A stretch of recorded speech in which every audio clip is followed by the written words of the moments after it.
HD video.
Has the privilege of working with these students. Mr. Finkbeiner over here also works with a great number of them. We're combining tonight, and it's very exciting because we have so many kids involved in our 6th grade band program that we had to have 2 concerts. So we already had a concert with a band this big at 6:30 tonight, and now we have another opportunity to hear the first debut performance of the students this year as a group. As many of you will remember, it wasn't that many months ago that these kids were starting from scratch, in most cases, not even knowing how to read music, really, and certainly not knowing much about their instruments, maybe not even the names of all of these instruments, or certainly how to put them together, let alone correct posture and hand position and breathing and all the things that we've been working on for the last many months. So we hope to show you that we have made some definite progress, and we know that we can thank you a lot for that and your encouragement of these students as they've been practicing at home. We hope you'll hear some nice quality now. In the beginning days, it's a little rough listening to the beginner band student practice, but you'll see that already things are starting to shape up very nicely. So we'll get right into it, starting with some of our first simple tunes that you started to hear last September.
very basic tunes. It's our hope that we will build into the students some really good basic habits. So, for example, posture and hand position. Mr. Finkbeiner's going to talk about that a little bit later.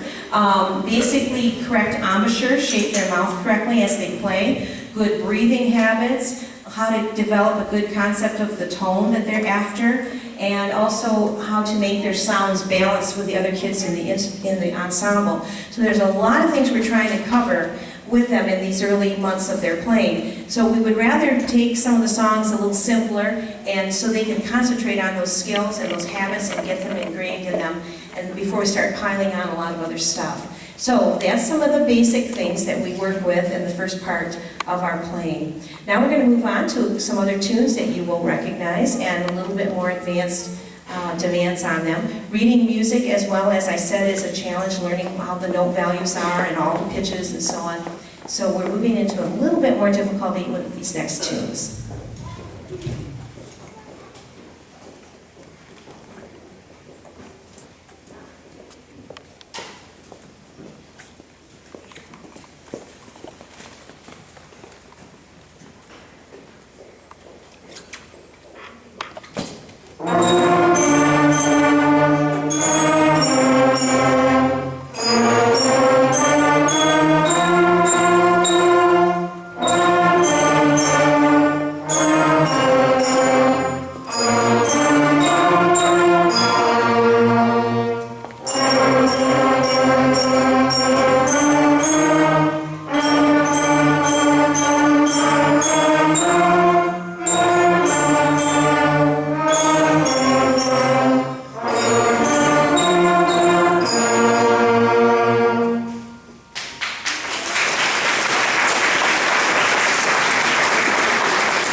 Throughout the whole program, but in the end, as we move into the spring months, we will start exploring some of the other percussion instruments. We want to have them get a good foundation on the mallet instruments, make sure they can read the treble clef notes and pitches and melodic line, and then we know we can add in some of the other things. So they will never stop working with the mallet instruments that they're playing on tonight, but they will also add in some of the other things. When you come to the spring concert, you will hear that. Mother Nature's making a liar out of me tonight. I had told the kids we'd still have snow, so we could play Jingle Bells tonight. But we're playing it anyway, even though the snow disappeared. Here's Jingle Bells.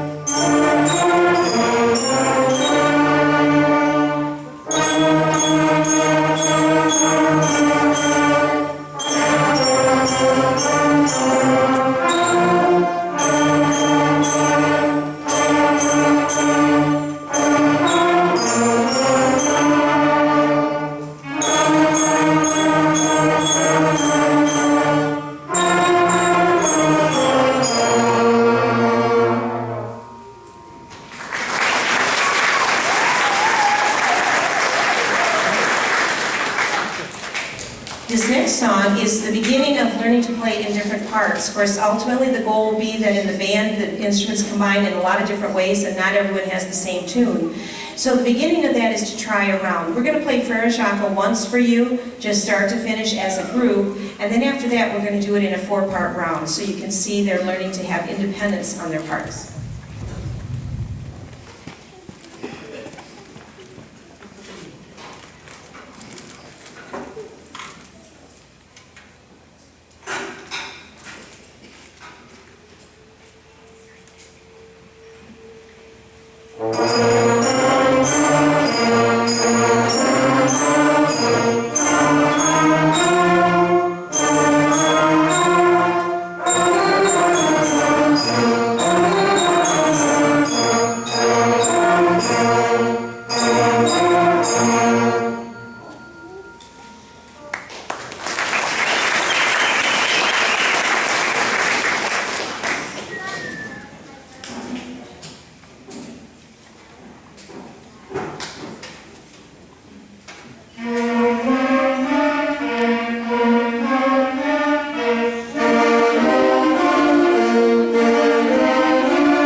Turn things over to Mr. Finkbeiner now. Thank you and welcome. We're going to take a second and talk about some posture. I always have parents ask me, I don't know how to help my student practice at home. What are some things I can do? The easiest thing you can do is watch for great posture. So they all just sit up a little bit taller in their chair right now. Their feet should be flat on the floor, back should be straight, sitting forward in their chair. Their arms should be up like this. They shouldn't be down like this. No roll out their side. I didn't tell them we're going to do this, but right now I'm going to have the whole band demonstrate very poor posture. Band show them poor posture. What would that look like?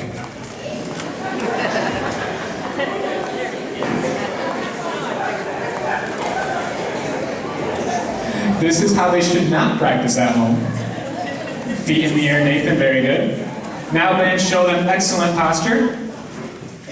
They're sitting up tall in their chair. Their back shouldn't be leaning back. They should be sitting forward in their chair. When they practice, we're going to find a nice place they can actually sit in the chair, sit up nice and tall, not laying down on their bed, not kicking the dog. They need to be sitting in a nice chair, practicing their instrument. That's just one way to help them be successful. The next one we're going to play is When the Saints Go Marching In. You're going to hear now different parts. There's going to be a trombone baritone part that is separate from what everyone else plays. So we hope you enjoy When the Saints Go Marching In.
We just have 2 more pieces to play for you.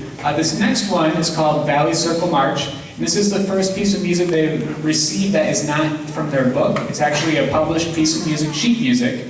It's going to last about 2.5 minutes to 3 minutes, which is by far longer than anything they've done. It's been a struggle to get it working up. It's taxing on their chops, on their embouchure. You might see them trying to relax their lips when they get a chance to, which is really good for them at this point. The more playing they can do over a long period of time, the better. You're also going to hear different parts. The trombone baritones have a different part. There'll be some sections that feature the flutes and... You'll hear percussion, you'll hear saxophone, you'll hear trumpets, you'll hear a lot of things. That's my cue, stop talking. Okay, Valley Circle March.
I'd like to invite Mrs. Zimmerman up to talk a little bit about continuing band in the 7th and 8th grade. We'll see how long this mic works. I'm going to say what I have to say, whether the mic works or not, but we are so privileged to work with these students. Mr. Finkbeiner has a lot of these students. I have a smaller group of them, but we have a really good crop of 6th grade band students this year. He and I both agree on that. And we are hoping to see them participate in the band program as they move forward into 7th and 8th and even beyond. When you came in tonight, most of you could have found a little blue flyer, and if you did not get one and you would like one, I can get you one. But it basically tells about the band program here at West Middle School as the students move into 7th and 8th grade. We have been very proud of our students over the years that this school has been open. In 7th and 8th grade, the students have additional opportunities that we weren't ready for as 6th graders. This year they have the concert tonight, and they'll have another one in May.